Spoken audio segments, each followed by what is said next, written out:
Wow, this might be the greatest cup of coffee I've ever had.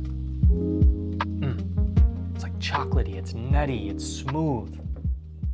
For those of you who do not know me, I'm Thomas Howell, and I love reading books. And for the past 5 years or so, I've primarily been reading fantasy.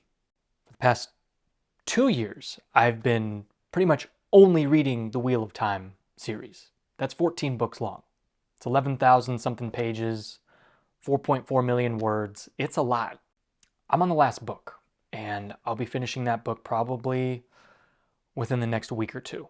This year is going to be the first year in a while where I feel free, standalones, trilogies, kind of read anything without feeling obligated or trying to be consistent within one 14-book long series.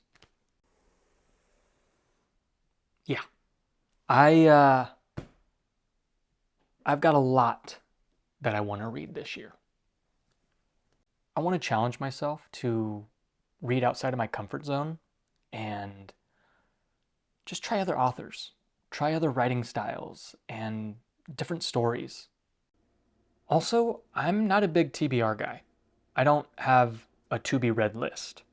A TBR is just this overwhelming list that will continue to grow and grow and grow, hundreds and hundreds of books, where your focus is never on the book in your hand. You're always looking to the next book, to check this box off and on to the next one. For me, I don't have that. I like to read based off my mood, how I'm feeling. So with these books, I don't want to feel obligated or restricted to this list.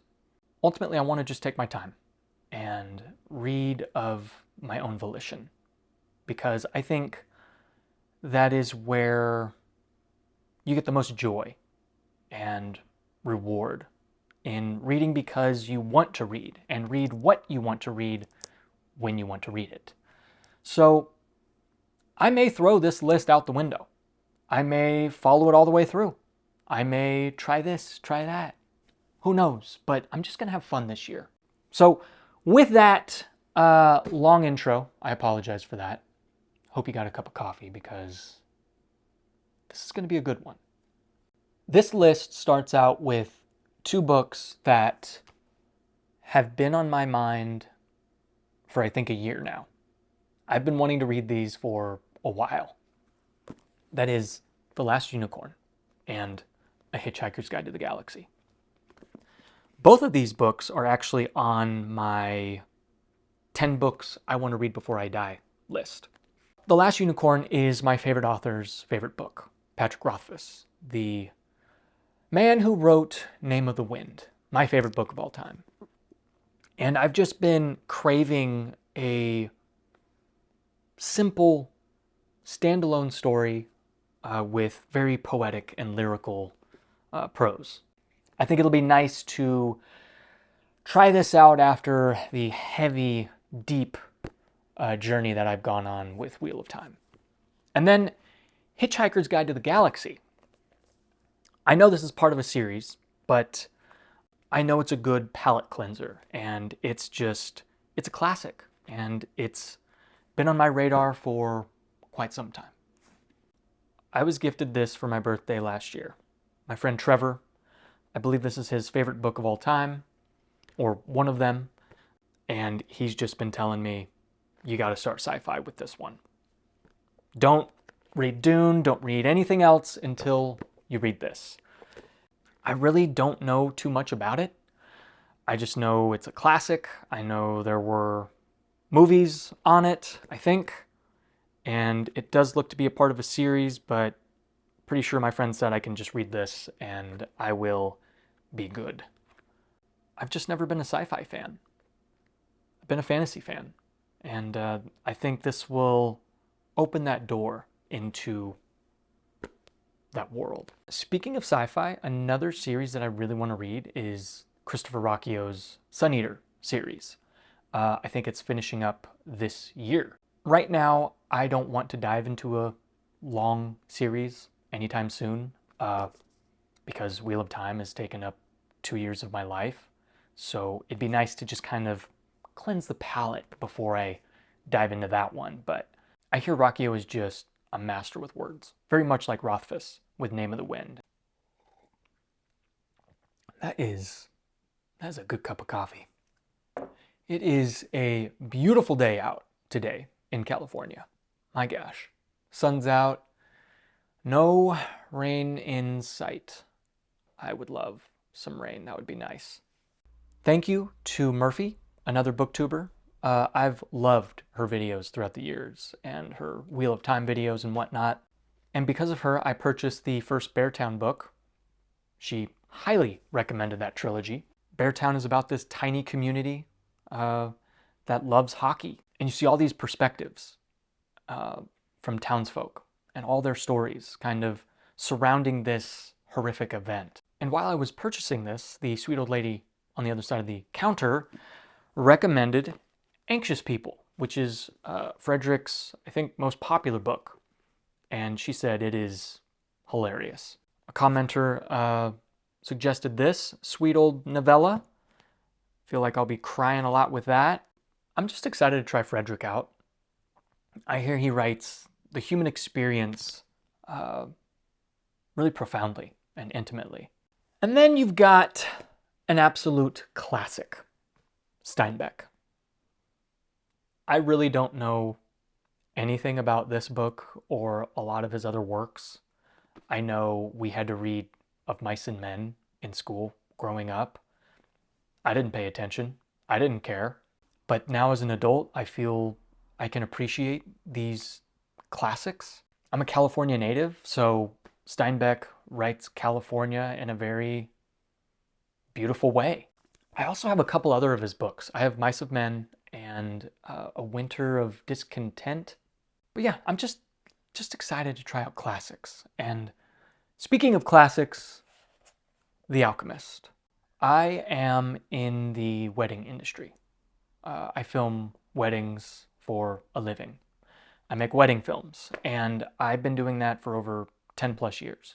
So a wedding planner that I was working with, we were talking about our favorite books, and she recommended The Alchemist.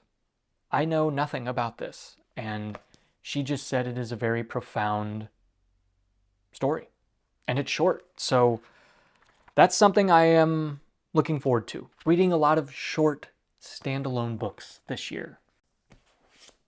Cormack McCarthy, The Road, and All the Pretty Horses. I actually read The Road when I was 21 in college, and I don't think I appreciated that story and the bleakness of that situation. So I want to give it a shot now that I'm almost 31. Let's read it again and also try out some of his other works. All the Pretty Horses. I hear this is, well, look, it's a National Award book winner. And then maybe try out Blood Meridian, No Country for Old Men, and see how his writing style feels. I know it's very minimal in dialogue. He doesn't use a lot of like quotations. He just goes boom, boom, boom. The funny thing about Cormac McCarthy, I feel like his books will be scarier than the Stephen King books that I read this past year. I don't know why. I feel like the realism, the grittiness, and the bleakness of his language, I feel like will hit me in a way that King's work didn't. Not to say King is bad. I enjoyed his books greatly. So maybe Cormac will scare the pants off of me. And speaking of scary books, Something Wicked This Way Comes by Ray Bradbury. I hear this is a classic. I hear it's one of the greatest horror stories ever told. I was going to read this last Halloween, but I just didn't get to it. I was reading other Stephen King books like Pet Sematary and Salem's Lot. Maybe this year, when fall comes, I'll finally get a chance to read this book, as well as diving back into some of the Stephen King's classics. His very first book, Carrie, and his third book, The Shining. I initially wanted to read The Shining last winter, but I was knee-deep in Wheel of Time, so maybe this winter I'll give this a shot. Give this classic a shot. See if it actually scares me. That is kind of my little list of books and authors that I want to try out this year.